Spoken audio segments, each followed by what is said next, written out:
ભગવાન શ્રી કૃષ્ણએ પાંડવોની વાતને જાણી. પ્રભુએ કેવલ વાત નથી જાણી, એના હૃદયને પણ જાણ્યા છે કે આ લોકો કેવા છે. ભગવાન ઉદ્ધવ અને સાત્યકીને લઈ અને હસ્તિનાપુર પધાર્યા. છત્રપતિ દુર્યોધન એમની સભા બેઠી છે. ભગવાનનો રથ અંદર આવ્યો, ભગવાનનું સ્વાગત થાય છે.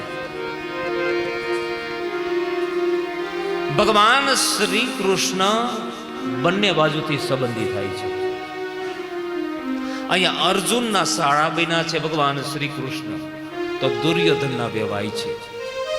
દુર્યોધનની દીકરી લક્ષ્મણા દ્વારિકાની અંદર છે, એટલે વેવાય બન્યા છે ભગવાન. ઠાકોરજી કેવું પાત્ર બન્યા છે જુઓ. એક વેવાયનું સન્માન થાય. ભગવાન શ્રી કૃષ્ણ કહે, દુર્યોધનજી, આજે હું તમારી ઘરે મહેમાન બનીને નથી આવ્યો, હું દૂત બનીને આવ્યો છું. દૂત. ઓ અમારા વેવાય આ ઢોર ચારતા ચારતા આ દૂધ પણ ક્યારથી મીંડા કરવા મેણું મારે છે. ભગવાન કૃષ્ણ કહે, દુર્યોધનજી, અમારો મૂળ ધંધો છે આ ગાયું ચારવાનો, અમારો મૂળ ધંધો છે. એનો અમને પોરસ થાય. અમને કોઈ ગોવિંદ કહે, કોઈ ગોપાલ કહે. માતાઓ વડીલો ક્યારેય કોઈને મેણું નહીં મારો, મેણું ન ભરાય. અને એનું જે દુઃખ લાગે ને એ બહુ ભયંકર હોય.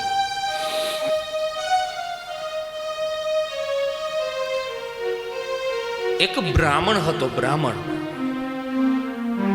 અને બ્રાહ્મણની ઘરે એક દીકરી હતી. આ દીકરી યુવાન બની, લગ્નનો સમય નજીક આવ્યો, અને બ્રાહ્મણના ઘરમાં કશું નથી. મારે દીકરીના લગ્ન કરવા છે. લગ્નની તારીખો લેવાઈ ગઈ. દીકરીનો બાપ વિચાર કરે કે હું ક્યાંકથી ક્યાંક જોગવાઈ કરી લઉં.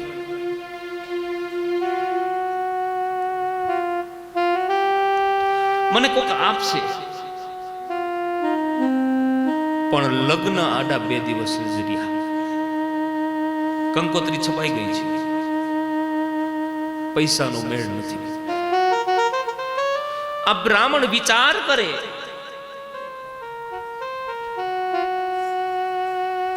હવે શું કરવું? કાલે જાન આવીને ઊભી રહેશે, હું મોઢું કેમ બતાવીશ? આ બ્રાહ્મણ ઘર છોડીને જંગલમાં જતો રહ્યો છે. હું આત્મહત્યા કરી લઉં.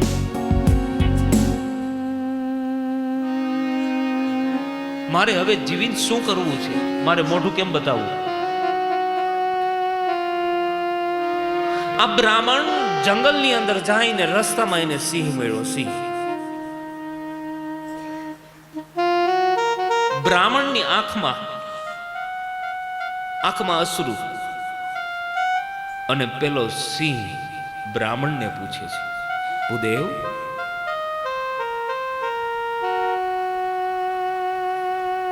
કેમ મૂંઝાઈ ગયા છો? તમારી આંખની અંદર અશ્રુ શું છે? અને બ્રાહ્મણ રડતા રડતા કહે કે 2 દિવસ પછી મારી દીકરીના લગ્ન છે, ઘરમાં સૂકી કોડી નથી, 2 દિવસ પછી જાન આવવાની છે, હું શું કરું? ભૂદેવ, એમાં ચિંતા કરવાની હોય. લો, હું તમને મદદ કરું. કેટલા સોના મહોર જોઈ છે, લઈ જાઓ. પેલો સિંહ બ્રાહ્મણને સોના મહોર આપે છે, લઈ જાઓ. આટલા બધા નહીં, લઈ જાઓ. વધે તો પાછા આપી જાયજો, પણ અત્યારે લઈ જાઓ. કેમ કે અત્યારે તમે મારા આંગણે છો. અને મારા આંગણે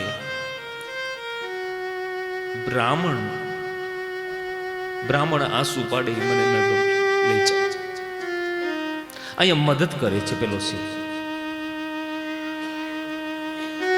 બ્રાહ્મણ હરખમાં આવી ગયો. હવે તો મારું કાર્ય થઈ જશે. બહુ આનંદ આવ્યો. અને પેલા સિંહને આમંત્રણ આપે છે કે તમારે તો આવવાનું જ છે, મારી દીકરીના લગ્ન છે. સિંહ ના પાડે, ના મને રહેવા દો. ભૂદેવ મારે નથી આવવું. કે ના, હવે મારા સોગન છે તમને ન આવો તો. અરે ભૂદેવ, આ બહુ ખોટું કરો છો તમે. કાંઈ વાંધો નહીં, હું આવીશ, જાઓ. પણ એક કામ કરો કે હું હાવ એન્ડના ટાઈમમાં આવીશ. આમ તમારી જાન આવી ગઈ હોય, વરરાજો માંડવે પહોંચવા આવ્યો હોય છે, તો હું આવી જાય. સારું, ભલે. અહીંયા સિંહ માટે આસન નાખી દીધું. વરરાજો માંડવે પહોંચે તો પોતે સિંહ આવી ગયો, વચન આપ્યું હતું ને, બેસાડી દીધું. પેલા મહેમાનો બધા આવે અને આમ સિંહ આમું જોવે ને ભાગે.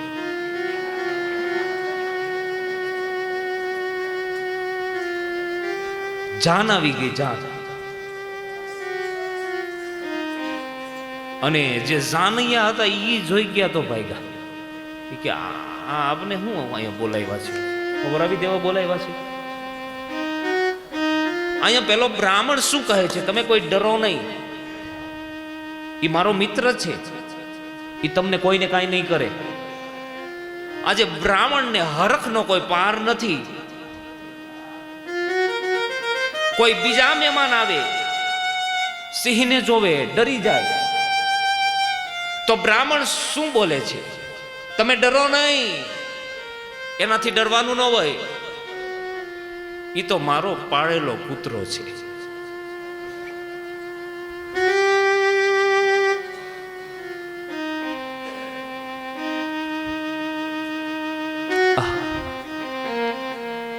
બ્રાહ્મણના શબ્દો બદલી ગયા જો.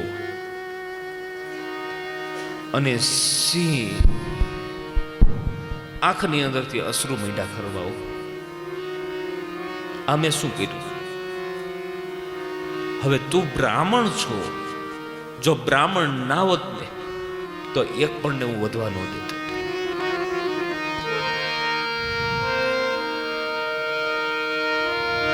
બ્રાહ્મણનો પ્રસંગ પૂરો થઈ ગયો.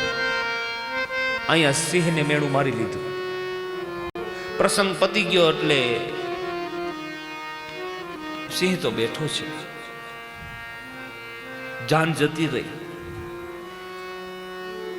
મહેમાનો બધા જતા રહ્યા, અને પેલો સિંહ બ્રાહ્મણને મળવા ગયો. ભૂદેવ, એક કામ કરો, એક છરી લેતા આવો. કે કેમ? તમે છરી લઈ આવો, જાઓ. આ બ્રાહ્મણ છરી લઈ આવ્યા અને આ છરીના ઘા મારા માથા ઉપર મારો. અરે પણ હા, નો મારો ને તો મારા સોગન છે તમને. આ બ્રાહ્મણ છરીના ઘા મારે છે. બ્રાહ્મણ સિંહના માથા ઉપર છરીના ઘા મારે. હવે પાટો બાંધી દો. આટલું કાર્ય થયું એટલે સિંહ જતો રહ્યો ત્યાંથી. બ્રાહ્મણનો બધો પ્રસંગ પૂરો થઈ ગયો. બધા વ્યવહાર સચવાઈ ગયા.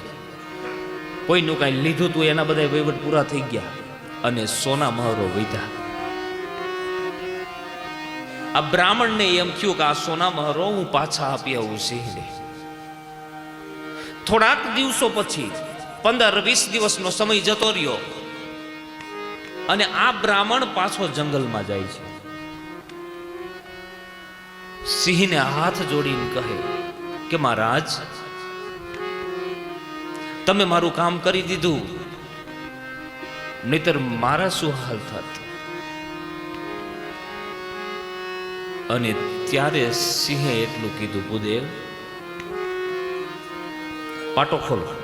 આ પાટો બાંધ્યો છે ને તમે, તમારા હાથથી તમે પાટો બાંધ્યો છે, આ પાટો ખોલો. આ બ્રાહ્મણે પાટો ખોલ્યો. લે, આ ઘા તો રૂજાઈ ગયા. અને પછી સિંહ બોલ્યો, આ ઘા રૂજાઈ ગયા, પણ જે હૃદયમાં ઘા લાગ્યા છે,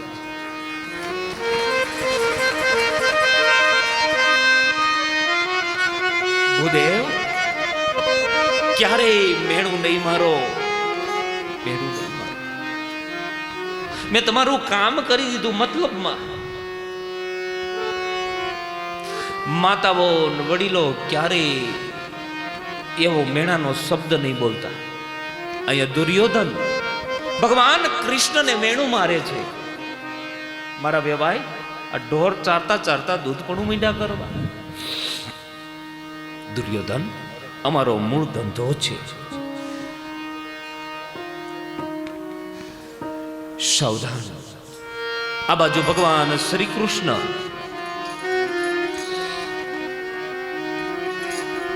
અહીંયા વાત કરે છે કે હું કઈ બીજી વાત લઈને નથી આવ્યો. પાંડવો સમાધાન કરવા માંગે છે. ઓ દુર્યોધન કે સારી વાત કહેવાય. કહો, શું વાત લઈને આવ્યા છો? પાંડવોએ કેવરાયું છે કે અમને ખાલી 5 ગામ આપી દો ને તો એ અમને મંજૂર છે. લો,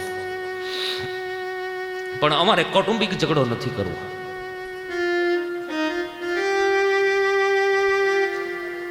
પાંચ ગામ માયગા. દુર્યોધન હસવા લાગ્યો. અરે દ્વારકાધીશ, શું વાત કરો છો? વાત 5 ગામની છે ને. 5 ગામ આપવાથી જો સમાધાન થતું હોય તો દીધા. હું અમથોય જુગાર રમવા બેસું 25-50 ગામ હારી જાઉં છું, તો 5 ગામ દીધા. હવે આટલું બોલે ત્યાં શકુની એકદમ ઊભા થયા. દુર્યોધનના કાનમાં કીધું કે મૂર્ખ, આપતો નહીં. આ દ્વારકા વાળાને તું નથી જાણતો. અત્યારે તારા 5 ગામ લેશે. 5 માંથી 25 કરશે, 25 માંથી 50 કરશે, 50 માંથી 500 કરશે. પૂરું હિન્દુસ્તાન લઈ લેશે. આ કૃષ્ણની ગતિને તું જાણતો નથી દુર્યોધન. અને કાન ખોલીને સાંભળી લે દુર્યોધન. આ કૃષ્ણ તારો નથી, કૃષ્ણ પાંડવોનો છે, પાંડવોનો. અને ભગવાનને માટે મારા તારા કરે ને એનાથી મોટો કોઈ કુસંગ નથી. આ ભગવાન આના કહેવાય, આ ભગવાન આના કહેવાય. આનાથી મોટો કોઈ કુસંગ નથી. કાન હોય ને કાન, આપણે આપણા કાનને એવા મક્કમ રાખીએ. આપણા કાનની અંદર આપણે કોઈ દિવસ ખરાબ વસ્તુ ધરીએ જ નહીં. કુટુંબ ક્લેશ મારા ઘરની અંદર થાય, તમારા ઘરની અંદર થાય, અને ભગવાન રામના ઘરની અંદર થાય. અવતારી પુરુષોના ઘરની અંદર કુટુંબ ક્લેશ થાય. પણ કાન કેવા જોઈએ? કાન, હા, સંબંધ તૂટે ને થોડો સમય તો વાંધો નહીં, પણ ક્યારેય પ્રેમને તૂટવા દેતા નહીં.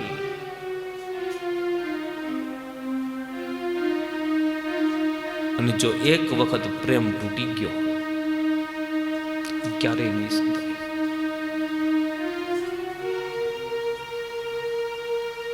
આપણા કાનની અંદર ખરાબ વસ્તુ ધરીએ જ નહીં.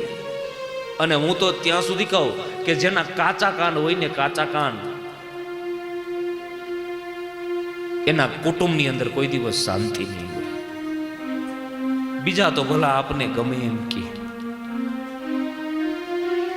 પણ આપણે આપણા ઘરની અંદર કેમ રહેવું? અને દુનિયાદારીનો એક નિયમ છે, માણસને પેલા ઊંચે ચડાવે અને ત્યાંથી મારે ધક્કો આવે નીચે. આનું નામ જ દુનિયાદારી છે.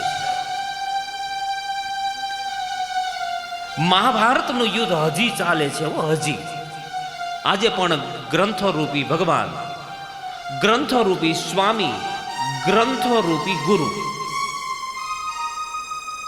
આ બધું છે. અને છતાં પણ કુટુંબ ક્લેશ મળતા નથી. પછી ભલે મારું ઘર હોય, તમારું ઘર હોય કે અન્યનું ઘર હોય. કથા બધાને માટેની છે. કુબુદ્ધિ સવાર થાય, દુર્યોધન માનતો નથી. અરે મામા,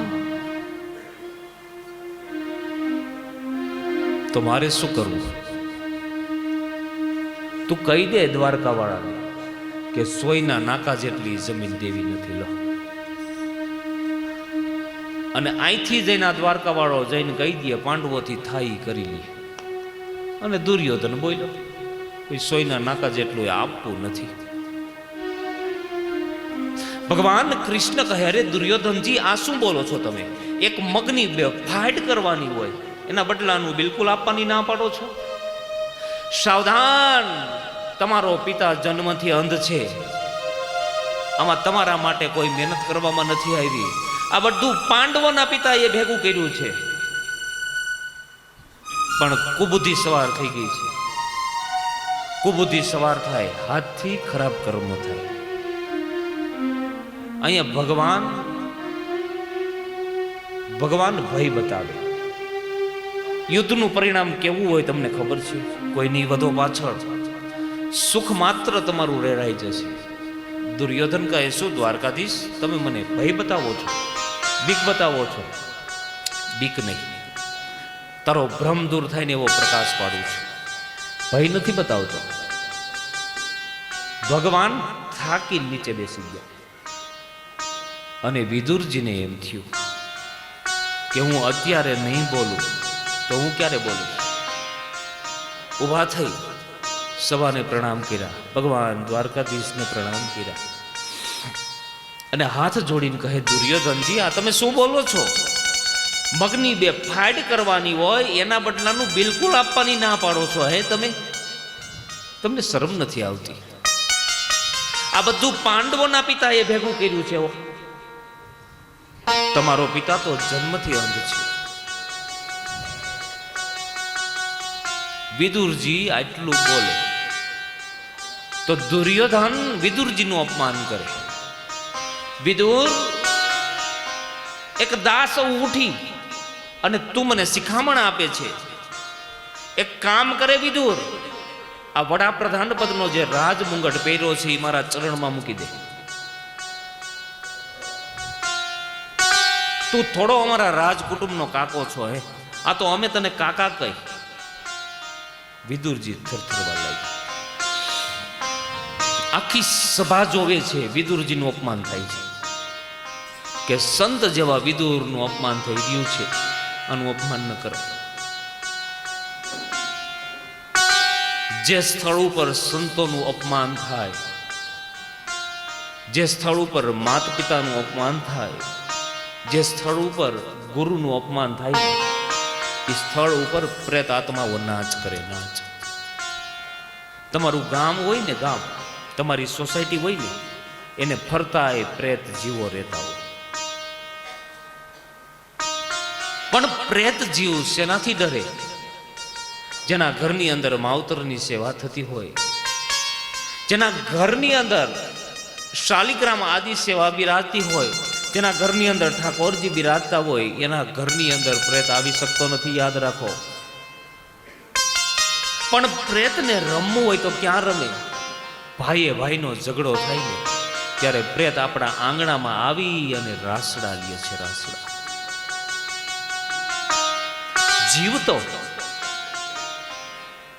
જીવતો અણુએ અણુમાં ભટકા કરે છે. ધર્મ સ્વયંભૂ રીતે ચાલ્યા કરે છે. માતાઓ વડીલો, જો હું ને તમે ધર્મને સીધી રીતે ન પાડીએ તો ઘણી બધી વસ્તુ આપણા હાથમાંથી છૂટવી લેશે. અને એવા કેટલા પરિવારો નાબૂદ થઈ ગયા. હે, એક દિવસ મોટી મોટી હરખાયું હોય, ત્યાં કાગડા ઉડતા હોય. કાગડા કહેવાનો મારો ભાવ અર્થ સમજો. દુર્યોધન, દુનિયા તને ગમે એમ ચડાવે, પણ આપણે આપણું કુરુકુટુંબ કુરુવંશ આપણો આપણા કુળને લાંછન લાગે એવું ન કરાય. ઉલટાનો વિદુરજી ઉપર ક્રોધ કરે છે, વિદુરજીનું અપમાન કરે છે. અને વિદુરજીએ વિચાર કર્યો કે એક મારો ભત્રીજો ઉઠીને મને જો સંન્યાસનો બોધ આપતો હોય તો મારે આ કર્મનો ત્યાગ કરવો જોઈએ. કર્મ એવી વસ્તુ છે કે તમારું કર્મ તમે કર્યા જ કરો ને તો કર્મ ક્યારેય ના નહીં પાડે. મને ચોટોમાં, મને વળગોમાં. એક જ ધડાકે નિર્ણય લીધો, મુંગટ ઉતાર્યો અને દુર્યોધનના ચરણમાં મૂક્યો. લે ભાઈ દુર્યોધન, આજથી વડાપ્રધાન પદનો ત્યાગ કરું છું. મારે એકોય પદ જોતું નથી, એકોય પ્રતિષ્ઠા જોતી નથી, પણ પદ અને પ્રતિષ્ઠા નીચે મૂક્યા પછી એટલું કહું છું કે જ્યાં નીતિ છે ત્યાં વિજય છે, જ્યાં ધર્મ છે ત્યાં વિજય છે, જ્યાં અનીતિ છે, જ્યાં અત્યાચાર છે ત્યાં યાતના રુદન સિવાય બીજું કશું નથી. જા. અને દુર્યોધન વિદુરજીનું વળી પાછું અપમાન કરે, આખી સભા જોવે છે. વિદુરજી રડે છે. વિદુરજી રડતા રડતા સભાને પ્રણામ કરીને ત્યાંથી નીકળી ગયા. ભગવાન શ્રી કૃષ્ણ સમસમી ઉઠ્યા છે. ભગવાને પોતાનું અપમાન સહન કર્યું, પણ વિદુરનું અપમાન ભગવાન સહન નથી કરી શકતા. ઉદ્ધવજી કહે, પ્રભુ હવે કઈ બોલવાનું બાકી છે કે હવે? અને ભગવાન બોલ્યા, અહીંયા શું બોલશું? આ કૌરવોની સભા નથી, આ મળદાઓ છે, મળદાઓ. અહીંયા કોની સાથે આપણે ચર્ચા કરશું? ચાલો. ભગવાનનો રથ જોડાણો. ઉદ્ધવ અને સાત્યકી રથમાં બેઠા, રથ બારો નીકળ્યો તો કૌરવો હસવા લાગ્યા. કોવાળિયો આવ્યો તો સમાધાન કરવા, ભગવાન આવ્યા હતા સમાધાન કરવા, સમાધાન થયું નહીં. દરવાજાની બહાર રથ નીકળો અને ઉદ્ધવ પૂછે, પ્રભુ હવે ક્યાં જવું છે? ઇન્દ્રપ્રસ્થ જવું છે કે કઈ બાકી રહી જાય છે? અને ભગવાને કીધું કે આમ તો મારા વેવાઈના ગામમાં ચા પાણી પીવા જવાય એવું ઘર નથી, એક ઘર છે, હાલો જતા આવી. એટલે વળી પાછું આ ગામમાં આવવું નહીં હો. અને ભગવાન મારા વિદુરની ઘરે આવે હો. ચાલો ચાલો ને વિદુર એ ઘેર જાઈ ઓધવજી. ચાલો વિદુર ઘેરે જાઈ. ચાલો તે વિદુર ઘેર જાય જેવો ધર્મજી. ચાલો વિદુર ઘેર જાય. ચાલો ને વિદુર એ ઘેર જાઈ ઓધવજી. ચાલો વિદુર ઘેરે જાઈ. ભગવાન વિદુરની ઘરે આવે. જો અહીંયા દુર્યોધનની ઘરે અહીંયા ઊંચા ઊંચા મહેલ હતા, પણ ભગવાનને ના ગમ્યા. ભગવાન જતા રહ્યા ત્યાંથી. ઊંચા ઊંચા મહેલ જોને દુર્યોધન તણા. ઊંચા ઊંચા મહેલ જોને દુર્યોધન તણા. ઊંચા ઊંચા મહેલ જોને દુર્યોધન તણા. ઊંચા ઊંચા મહેલ છે પણ રતિ ભર સુખ ન પાઈ ઓધવજી. ચાલો દૂર ઘેરે જાય.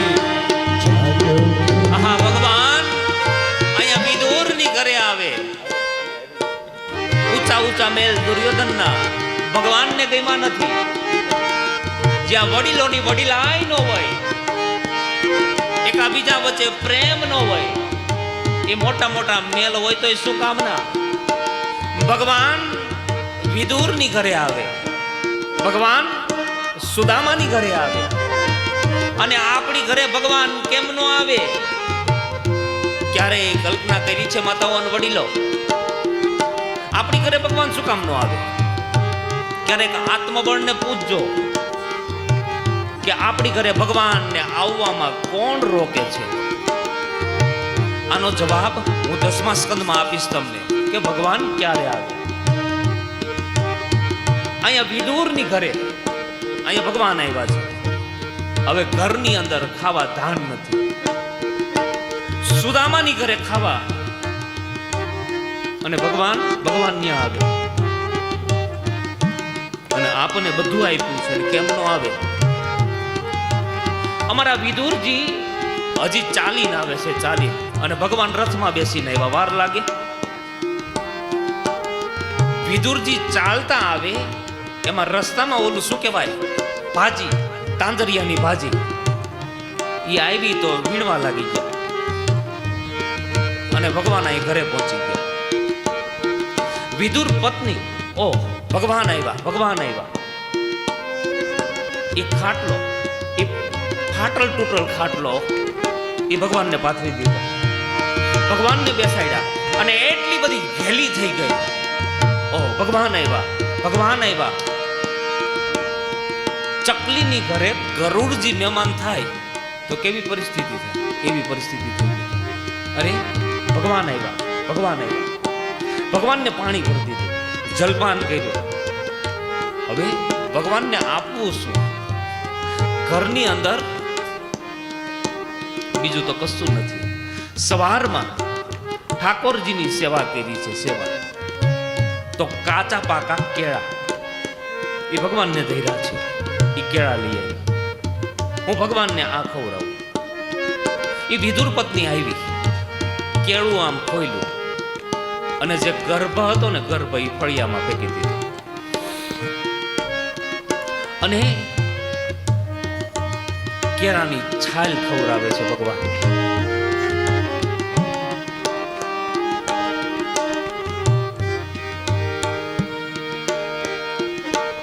અને ભગવાન હસતા હસતા એ છાલને ખાય છે. ભગવાનની આંખની અંદર અશ્રુની ધાર, અને વિદુરજી આવી છે. અરે દેવી, આ તમે ઠાકોરજીને શું આરોગાવો છો? અરે પ્રભુ, હું તો કેળા આરોગાવું છું. કેળા નથી, કેળા તો ઝોપડા ફળિયામાં. આ છાલ છે, છાલ. ઓ અરે પ્રભુ,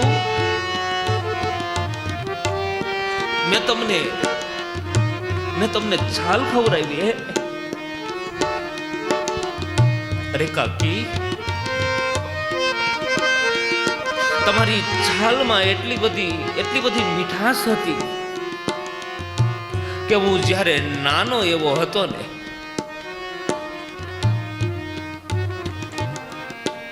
ત્યારે મારી માં મને ખોળાની અંદર બેસાડી, એ માખણ મિશ્રી ભેગા કરી, અને મને આંગળીએ ખવડાવતી હતી.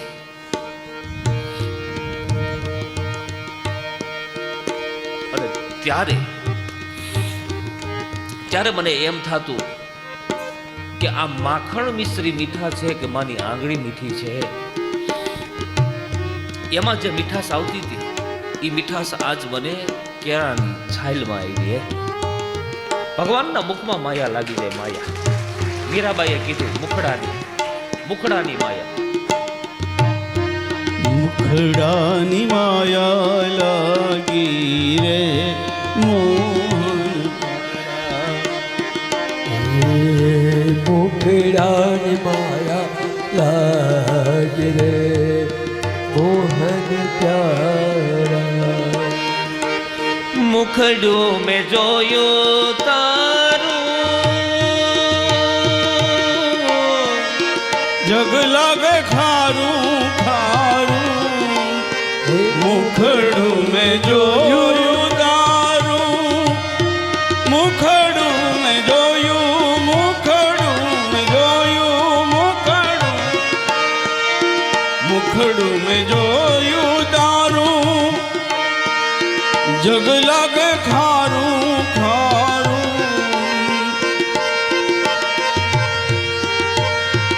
સાવધાન, ભગવાનની સેવા કરી ત્યારે કોઈ દિવસ આવું બન્યું, ઠાકોરજીની સેવા કરતા હોય અહીંયા ભગવાનને છાયલું ખવડાવે, છાયલું. ભગવાન વિદુરજીને એમ કહે કે કાકા, તમારા કુટુંબની અંદર જે અગ્નિ લાગવાનો છે ને, અગ્નિ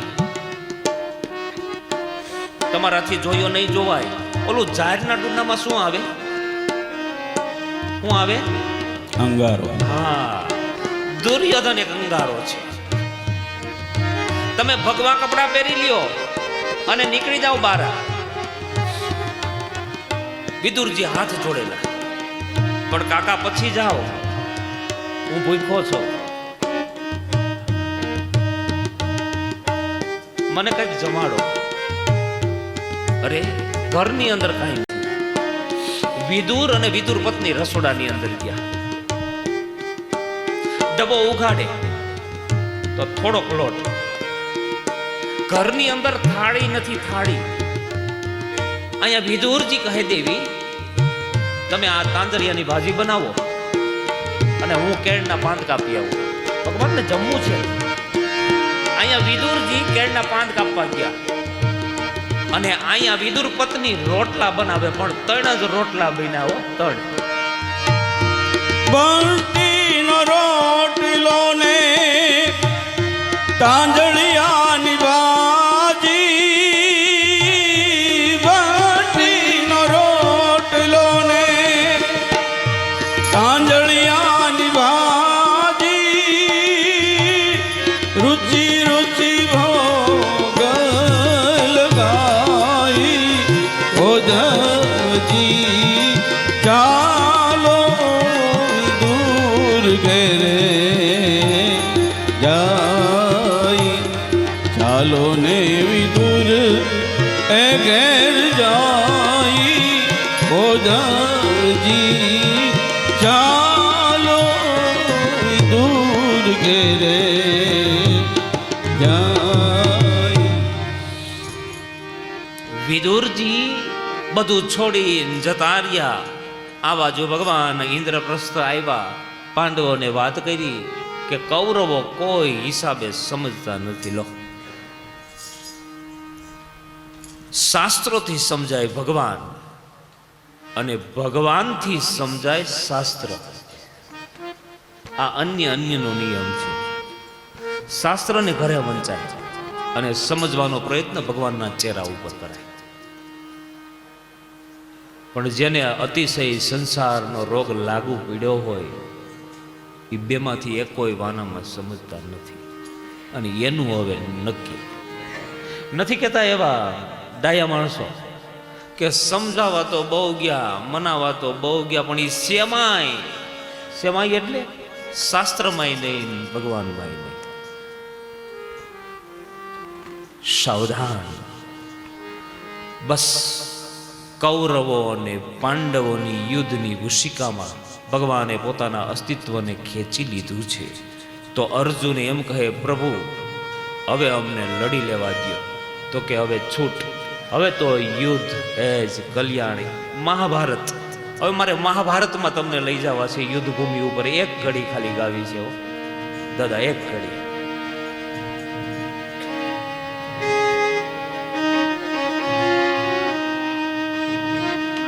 એથી શ્રી મહાભારતી કથા, મહાભારત કથા, મહાભારત કથા. અથ શ્રી મહાભારત કથા અથ શ્રી મહાભારત કથા एक कथा है पुरुषार्थ की स्वार्थ की परमार्थ की सारथी जिसके बने कृष्ण पाद की शब्द घोषित हुआ शब्द साधक सर्वदा शब्द घोषित हुआ शब्द साधक सर्वदा सारथी जिसके बने कृष्ण चारक पाद की यथ श्री महाभारत परित्राण साधूनां विनाशाय दुष्कृतां धर्म संस्थापनाय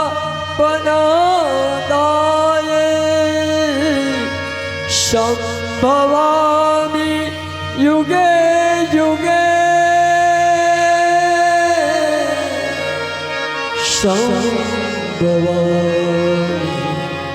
युगे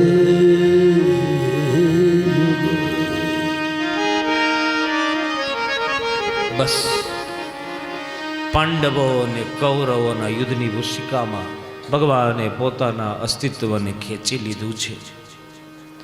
આપણા દેશની અંદર એવી માન્યતા નથી બેનો ભાઈઓ કે ભગવાનનો જન્મ થાય છે તો ભગવાન કોઈને મારવા જન્મે છે. ભગવાન ક્યારેય કોઈને ન મારે. સાધુ સંતો બ્રાહ્મણો આના જન્મનું કારણ શું? આ કોઈને મારવાનો જન્મે, આ બધાને તારવા જન્મે છે. તારવા. ભગવાન ક્યારેય કોઈને મારે નહીં. ભગવાન આમાંથી એટલે હદ સુધી ખસી ગયા કે મહાભારતનું યુદ્ધ થશે ત્યારે હું હાજર રહીશ. નાનું એવું કામ બતાવશો તો એ હું કરીશ, પણ હું હથિયાર હાથમાં નહીં ઉપાડું ભાઈ. મહાભારતના યુદ્ધમાં ભગવાન શ્રી કૃષ્ણે હથિયાર સ્વીકારવાની વાત સ્વીકારી નથી. જવો રામાયણની કથા તમે સાંભળો. ભગવાન રામ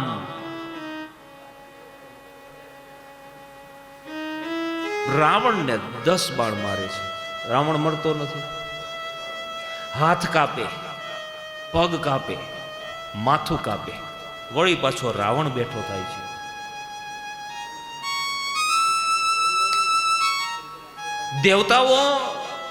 દેવતાઓ હાહાકાર પામી ગયા કે આ રાવણને મારવો કેમ? રાવણ મરતો નથી. જ્યાં બધું કાપો ત્યાં વળી બેઠો થાય. પણ વિભીષણજીએ કાનમાં જઈને કીધું કે મારા મોટા ભાઈને નાભીમાં બહુ પ્રેમ છે, ન્યા બાણ મારો.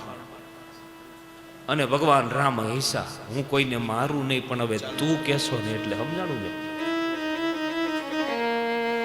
એસો પાપી નહીં મેરો રામ, आपस में मर जात है करके बुरा काम. राम किसी को मारे नहीं, कृष्ण किसी को मारे नहीं. તો મરીએ છીએ બધાએ અંદરો અંદર, સમજાણું ને. પરમાત્માનું પ્રાગટ્ય, ઠાકોરજીનું પ્રાગટ્ય કોઈને મારવા માટે નથી, યાદ રાખો. એ તારવા માટે છે, તારવા માટે. પાંડવોને ભગવાન સૂચના આપે, એક કરો કે તમે સત અને ધર્મથી યુદ્ધ કરશો ને તો હું તમારા રથના ઘોડા ચલાવી જાઉં.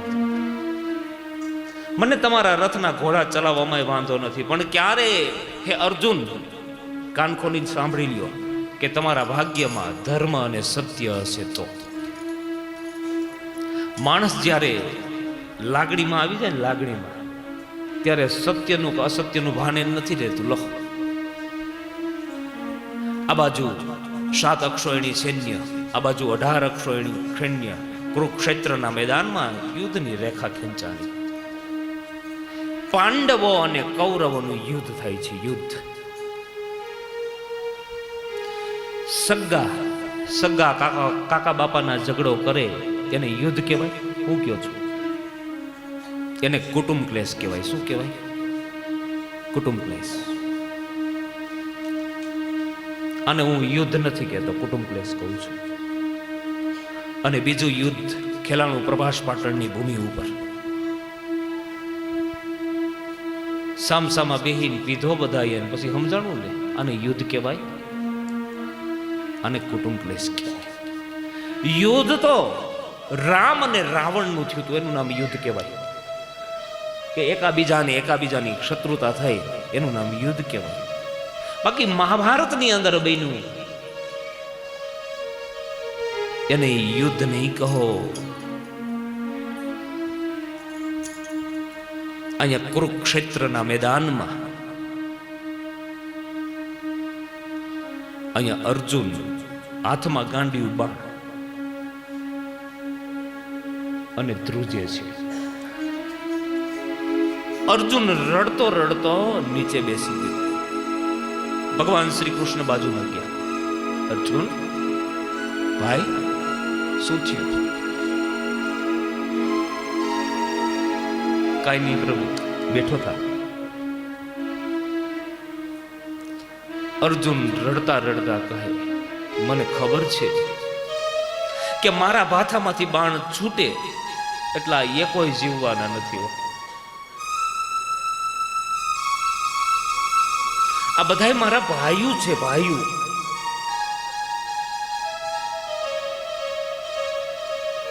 અને આ બધાને મારીને ક્યાં સુખી થઈ જવાનો હે?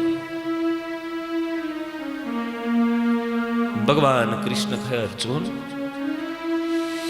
આ તારું કે તારા ભાઈઓનું યુદ્ધ નથી, આ તો ધર્મ અને અધર્મની વચ્ચે ઝઘડો થઈ ગયો છે.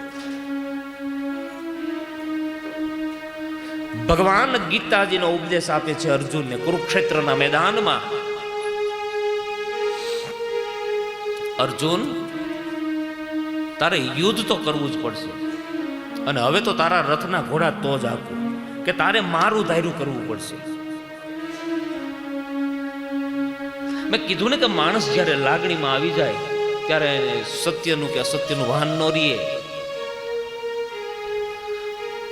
અર્જુન ભાઈ, આપણા શરીરની ઉપર આપણને ગુંબડું નીકળે, ગુંબડું. આપણે દવાખાને જાય તો ડોક્ટર શું કહે? આ ગુંબડું સડી ગયું છે અને કાપી નાખવું પડે, કાપીને કાઢી નાખવું પડે. આપણું જે અંગ સડી ગયું હોય એને કાપી નાખવું પડે. અને જો એ અંગને કાપો નહીં તો આખો દેહ પડી જાય. એમ હે અર્જુન, અત્યારે આ તારા ભાઈ કૌરવો સડેલ બગડેલ ગુંબડા જેવા છે અને આને સમાજમાંથી કાઢવા જ પડે. અને જો આ નહીં જાય તો આખો સમાજ બગડી જશે. અરે પણ પ્રભુ, મને બીજું કાંઈ નથી.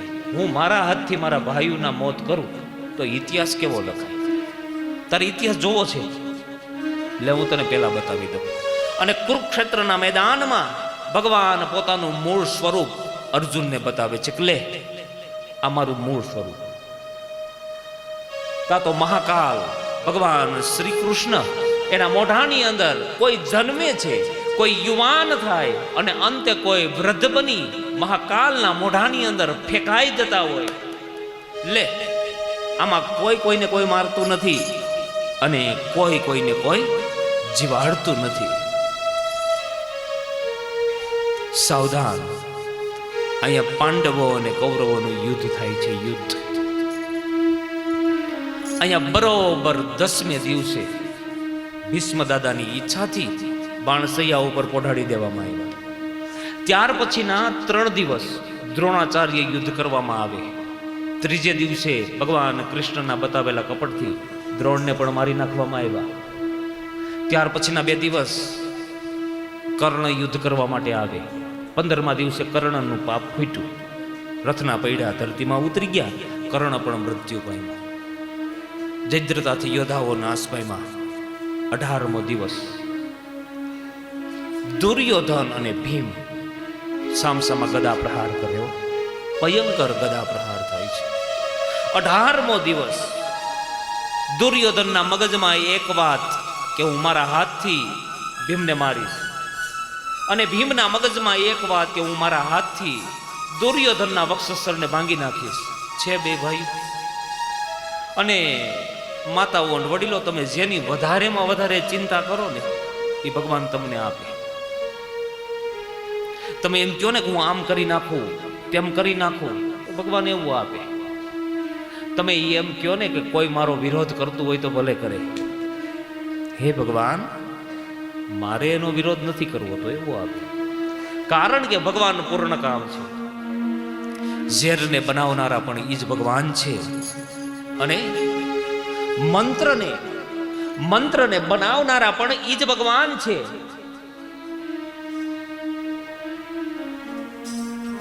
મંત્રને બનાવનારા પણ ઈ જ ભગવાન છે. અપશબ્દને બનાવનારા પણ ઈ જ ભગવાન છે.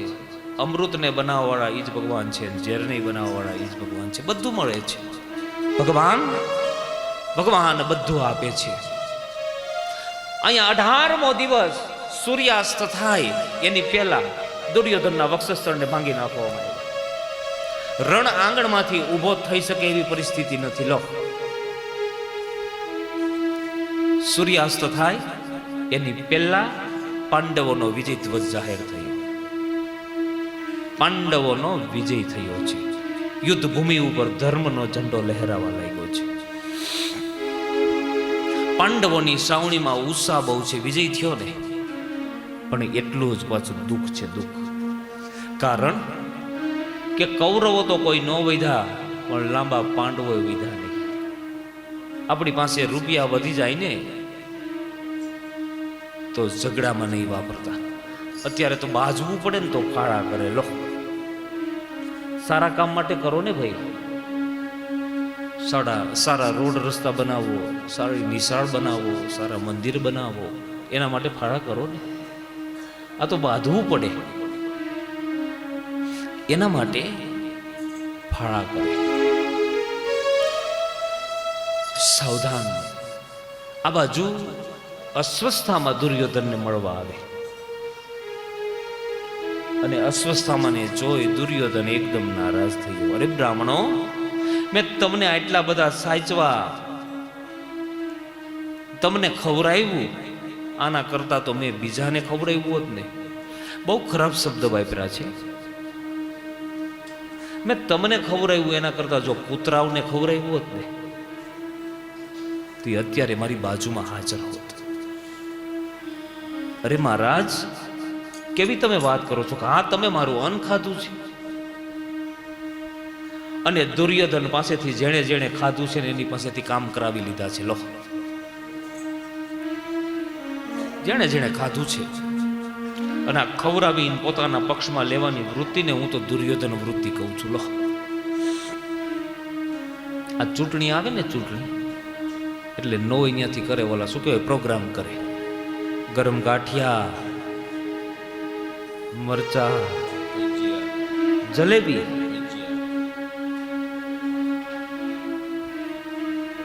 એલા ભાઈ હું કામ ખવડાવો છો તમે? એને કઈ પ્રેમના ઉભરા નથી આવી જતા તમારી પાસે? હે, પ્રેમથી તો ખવડાવ્યું જલારામ બાપાએ વીરપુરની અંદર, પ્રેમથી ખવડાવ્યું દેવીદાસ બાપુએ પરબની અંદર. કોઈથી કોઈની નાયત જાય ન પૂછી, આવો બેહો ખાઓ પ્યો, રામનું નામ લ્યો ભાઈ, અને આવડા નો જાય ફોન કરે, અરે આવો ગરમ ગાંઠિયા મરચા છે. સાવધાન. ખવડાવીને પોતાના પક્ષમાં લેવાની વૃત્તિને હું તો દુર્યોધન વૃત્તિ કહું છું. અહીંયા અસ્વસ્થતામાં નારાજ થયો. મહારાજ, આમ તો મેં તમારું ખાધું છે, તમારી છેલ્લી સ્થિતિ થઈ ગઈ છે, તમારી કઈ ઈચ્છા? તો કે હા, શું? જો અસ્વસ્થતામાં તું મારું કામ કરવાનો હોય તો એક કામ કરે, પાંચેય પાંડવોના માથા કાપી અને મારા ચરણમાં મૂકી દે, પછી મને મરવાની મજા આવે. ખાવું નહીં ખાવા, આપણાથી ભાગવત સપ્તાહ ન થાય ને તો કાંઈ નહીં, પણ કોઈ નડવાના ધંધા ન કરાય. સમજાણું ને મેં શું કીધું? કોઈ કરતું હોય કથા તો એને નડાય નહીં, સહકાર અપાય. મને ઘણા પૂછે કે હે રાકેશ મહારાજ, આ માણસ ગુજરી ગયા પછી નડે ઈ સાચું?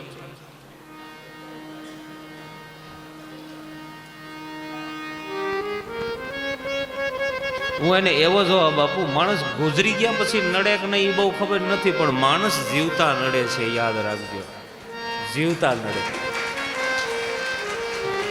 અને જે માણસ જીવતા નથી નડ્યો એ ગુજરી ગયા પછી કોઈ દિન ન નડે. મીરાબાઈનો આત્મા ન નડે, નરસિંહ મહેતાનો આત્મા ન નડે, 700 પરમહંસ સત્સંગીઓ થઈ ગયા, સંતો થઈ ગયા, એનો આત્મા નડે નહીં. પણ નડે કોણ? અહીંયા ભાંગીને ભૂકો થઈ ગયા હોય, દુર્યોધનની ઘોડે ગદાવું ખાય ને ભાંગીને ભૂકો થઈ ગયા હોય ને પીડા હોય ને પાછા પોરા કરે બહાર નીકળી, 78 વર્ષની ઉંમર હોય એને આપણે હાવ નિવૃત્ત, આપણે કાંઈ જવાબદારી નહીં, બહાર નીકળીને વાતું કરે હો. અને ઘરમાં ગમે એમ બને ને આપણે ક્યાંય માથું ન મારી. ભાઈ માથું તો ઘણું મારો એમ છો, ઓલા ફોડી નાખે એવા થયા. સમજાણું ને? જે દિવસે તમારું હાલતું હતું ત્યારે તમે ગામ આખામાં હક ન લેવા દીધું હોય એ તમે ઘરમાં માથાકૂટ મૂકી દો. એ વાતમાં હું મજા છે. હા, અસ્વસ્થતામાં એકદમ નારાજ થયો.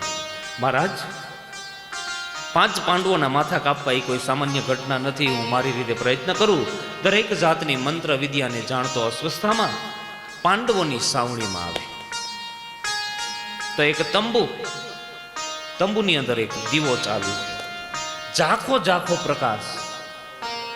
અને એને એવું લાગ્યું 5 પાંડવો સૂતા છે, એક તલવારનો ઘા, માથું જુદું.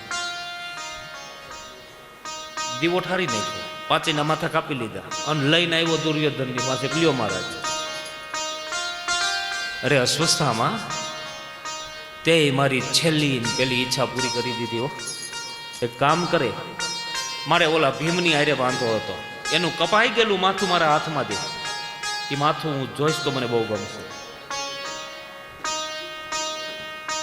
અહીંયા અસ્વસ્થતામાં ભીમનું માથું લઈ દુર્યોધનના હાથમાં આપે. આમ આમ બથ ભરી તો પોચું લાગ્યું. એટલે અસ્વસ્થતામાં આ ભીમનું માથું નથી, એના જેવું છે. બોલ શું કીધું?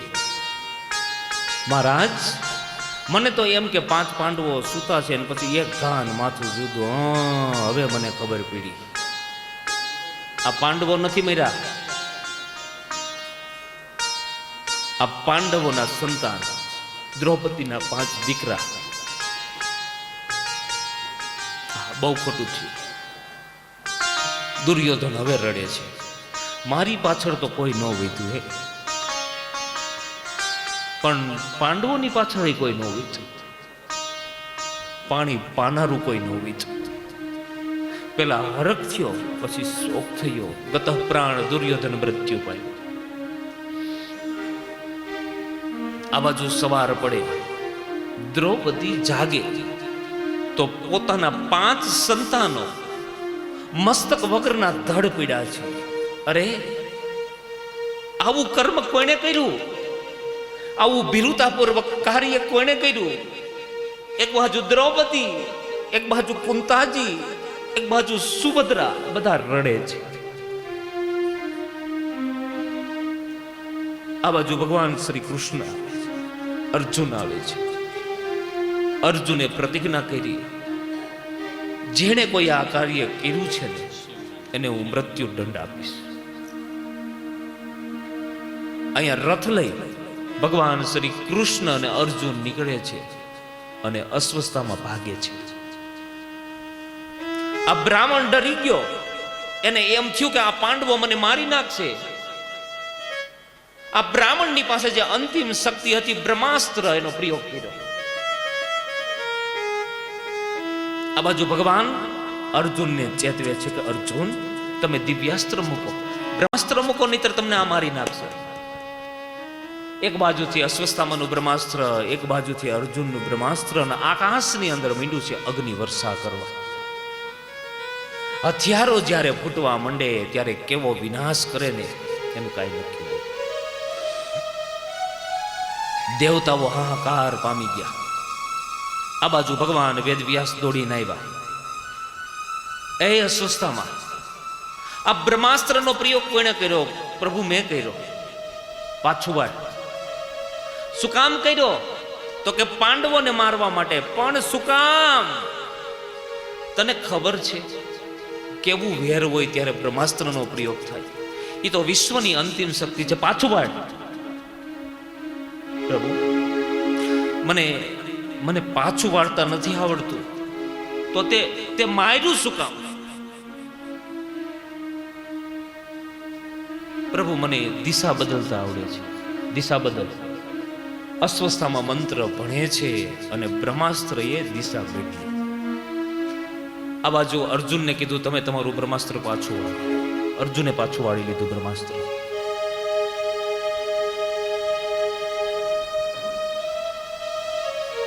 અર્જુન અસ્વસ્થામાં મૃત્યુ દંડ આપવા જાય છે, પણ આ તો મારો ગુરુભાઈ છે, ગુરુભાઈ, અને મારે મરાઈ નહીં.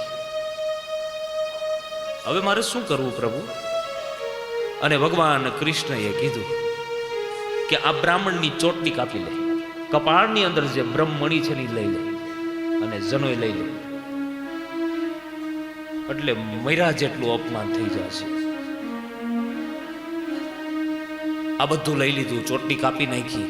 અહીંયા અસ્વસ્થામાં એ દિશા તો બદલી બ્રહ્માસ્ત્રની, પણ પાંડવોના પુત્ર અભિમન્યુની પત્ની ઉત્તરા, અને ઉત્તરાના ગર્ભ ઉપર જવા દીધું બ્રહ્માસ્ત્ર.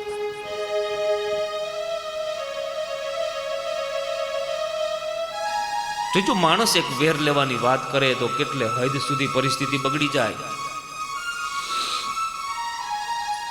અહીંયા કુરુક્ષેત્રના મેદાનમાં આવે, અહીંયા રથ લઈને ભગવાન આવે.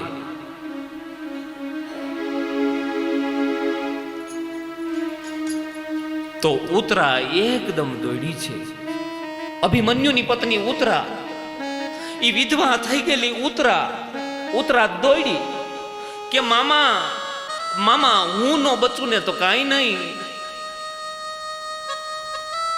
પણ મારા પેટમાં રહેલા બાળકને બચાવી લ્યો.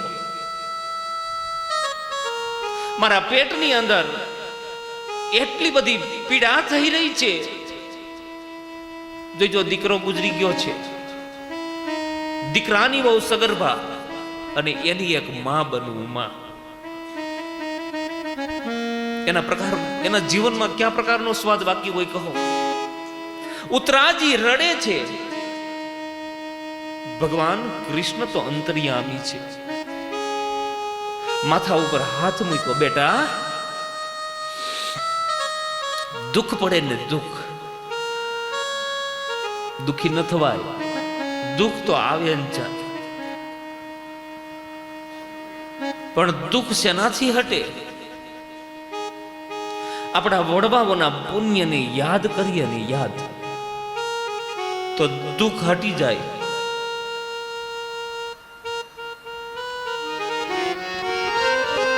તો દુઃખ હટી જાય છે.